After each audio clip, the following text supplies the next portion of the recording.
Hello दोस्तों, एक बार फिर से स्वागत है आपका हमारे YouTube channel Sikar study point पर। दोस्तों, उत्तराखंड वन लाइनर जीके में आज हमारा पार्ट 27 है। 27 पार्ट तक हम पहुंच गए हैं। 25 पार्ट तक दोस्तों 10-10 प्रश्न दिए हैं और 25 पार्ट के बाद 15-15 क्वेश्चन शुरू कर दिए गए हैं। 50 पार्ट के बाद फिर अगर देखते हैं 20, फिर उसके बाद इस तरह से बढ़ते रहेगा। और अगर आप चैनल पर नए हैं, अभी तक आपने चैनल को सब्सक्राइब नहीं किया हुआ है, तो दोस्तों चैनल को जरूर सब्सक्राइब कर लीजिएगा। और वीडियो को टारगेट रखते हैं 200 लाइक का, तो अपनी तरफ से एक लाइक ज़रूर कर दीजिएगा। तो शुरू करते हैं आज के महत्वपूर्ण प्रश्नों को। तो पहला प्रश्न है, लेखक की रोटी गद्य संग्रह के लेखक है। तो यहाँ पर आपको बताना है लेखक की रोटी किसकी है। तो इसका सही उत्तर हो जाएगा दोस्तों लेखक की रोटी। और इसके अलावा ये अगर आपको नहीं आता है तो पहाड़ पर लालटेन आपको ज़रूर आता होगा, क्योंकि बहुत ज़्यादा महत्वपूर्ण है। हालांकि लेखक की रोटी भी आपको पता होगा। तो पहाड़ पर लालटेन और कवि का अकेलापन, ये सब इन्हीं का है। तो हाँ जी हाँ दोस्तों, मैं बात कर रहा हूँ मंगेश डबराल की। तो ये आपको बिल्कुल याद रखनी है, मंगेश डबराल की हैं। लेखक की रोटी, पहाड़ पर लालटेन, ये सब रचनाएं इनकी हैं। तो ये आपको बिल्कुल याद रखना है। अगला प्रश्न है, उत्तराखंड का गांधी नाम से जाना जाता है। तो उत्तराखंड का गांधी इंद्रमणि बडौनी को। तो ये आपको बिल्कुल याद रखना है, उत्तराखंड का गांधी इंद्रमणि बडौनी को कहा जाता है। तो दोस्तों ये पिछली बार पटवारी लेखपाल में पूछा गया प्रश्न है। उत्तराखंड का गांधी इंद्रमणि बडौनी, पहाड़ का गांधी जसवंत सिंह बिष्ट, कुमाऊं का गांधी देवकीनंदन पांडे, बागेश्वर का गांधी दुर्गा प्रसाद शाह, और सल्ट का गांधी, हाँ सल्ट का गांधी हरगोविंद पंत। बाकी और कोई गांधी आपको पता हो तो आप कमेंट बॉक्स में बताइएगा। अगला प्रश्न है, भारत के उच्चतम न्यायालय में न्यायाधीशों की वृद्धि करने की शक्ति किसमें निहित है। तो भारत में उच्चतम न्यायालय अभी वर्तमान में 25 हैं, और भारत के उच्चतम न्यायालय में न्यायाधीशों की संख्या में वृद्धि करने की जो शक्ति है वो है संसद को। बढ़ते हैं अगले प्रश्न की तरफ। अगला प्रश्न है, उत्तराखंड में हर्बल रिसर्च इंस्टीट्यूट स्थित है। तो ये है गोपेश्वर में। तो उत्तराखंड में हर्बल रिसर्च इंस्टीट्यूट कहाँ है। तो ये है गोपेश्वर में। और इसके अलावा इसकी स्थापना हुई थी 1989 में।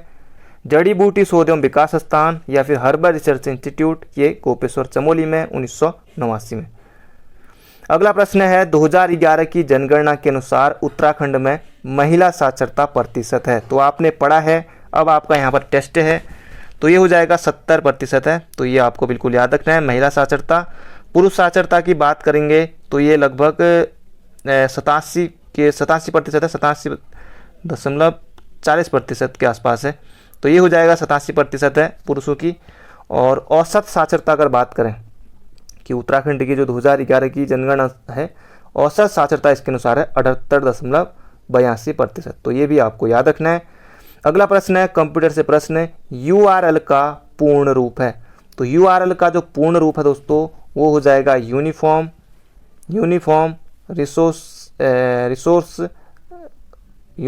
Resource locator.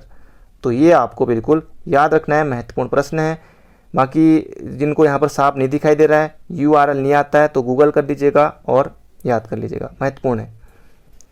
अगला है, 73वां संविधान संशोधन संबंधित है। तो 73वां संविधान संशोधन संबंधित है। तो ये है पंचायती राज से। तो पंचायती राज व्यवस्था से संबंधित है 73वां संविधान संशोधन, और 1992-93 में, और 11वीं अनुसूची के तहत जोड़ी गई थी। अगला प्रश्न है, भारत जब आज़ाद हुआ तो टिहरी रियासत का राजा कौन था। तो भारत कब आज़ाद हुआ, तो 1947 में। 15 अगस्त आने वाला है, तो आप सभी को पता है। और उस समय कौन थे, तो मानवेंद्र शाह 1946 से 1949 तक। तो मानवेंद्र शाह हो जाएगा इसका सही उत्तर। अगला प्रश्न है, नीलगिरी का उच्चतम शिखर है। तो नीलगिरी की उच्चतम चोटी ये हो जाएगी दोदा बेट्टा। तो ये आपको बिल्कुल याद रखना है, दोदा बेट्टा है, और 2637 इसकी ऊंचाई है। अगला प्रश्न है, पर्वतीय विकास जन समिति नामक संगठन कब बनाया गया। तो पर्वतीय विकास जन नामक संगठन बनाया गया था कब, 1950 में। तो 1950 में आपको बिल्कुल याद रखना है। तो इसलिए बनाया गया था उस समय 1950 में, क्योंकि हिमाचल भी 1971 में बना, फिर उत्तराखंड तो 9 नवंबर 2000 को। तो इसलिए बनाया गया था कि हिमाचल और उत्तरांचल को मिलाकर एक बड़े हिमालयी राज्य की मतलब कि गठन के लिए तो पर्वतीय विकास जनसमिति का गठन किया गया था 1950 में। अगला 1905 में बंगाल विभाजन किस वाइसराय ने किया? तो 1905 में लॉर्ड कर्जन, आपको बिल्कुल याद रखना है, लॉर्ड कर्जन 1905 में बंगाल विभाजन, और 16 अक्टूबर 1905 को प्रभावी हुआ था बंगाल विभाजन। अगला प्रश्न है उत्तराखंड में राजकीय डिजाइन केंद्र कहाँ पर है? तो इसका क्षेत्र हो जाएगा काशीपुर में। उत्तराखंड में राजकीय डिजाइन केंद्र कहाँ है? तो ये है काशीपुर में। अगला प्रश्न है पौड़ी गढ़वाल जनपद का प्रवेश द्वार है, या फिर गढ़वाल का प्रवेश द्वार आप कह सकते हैं, तो ये हो जाएगा कोट द्वार। तो ये आपको बिल्कुल याद रखना है, और कोट द्वार का नाम बदलकर कणु नगरी रख दिया गया है। अगला है और कुमाऊं का प्रवेश द्वार, जैसे काठगोदाम को और हल्द्वानी भी कह सकते हैं, तो काठगोदाम को कुमाऊं का प्रवेश द्वार। अगला प्रश्न है और इस तरह से जोहार का प्रवेश द्वार मुनस्यारी, और मसूरी जैसे गंगोत्री यमुनोत्री का प्रवेश द्वार मसूरी, तो ये भी आता है एक।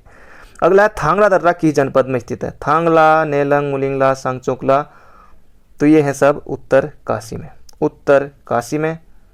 अगला प्रश्न है गोबासा ताम्रपत्र का संबंध किस चंद शासक से है? तो इसका क्षेत्र हो जाएगा ज्ञानचंद, ज्ञानचंद, और ज्ञानचंद के आगे आपको गरुड़ भी लगाना है। तो गोबासा ताम्रपत्र है गरुड़ ज्ञानचंद का।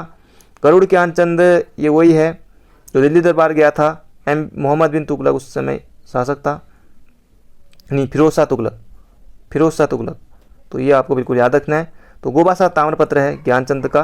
तो दोस्तों ये थे आज के हमारे महत्वपूर्ण प्रश्न, बाकी मिलते हैं बहुत जल्दी। Thank you friend, thank you so much.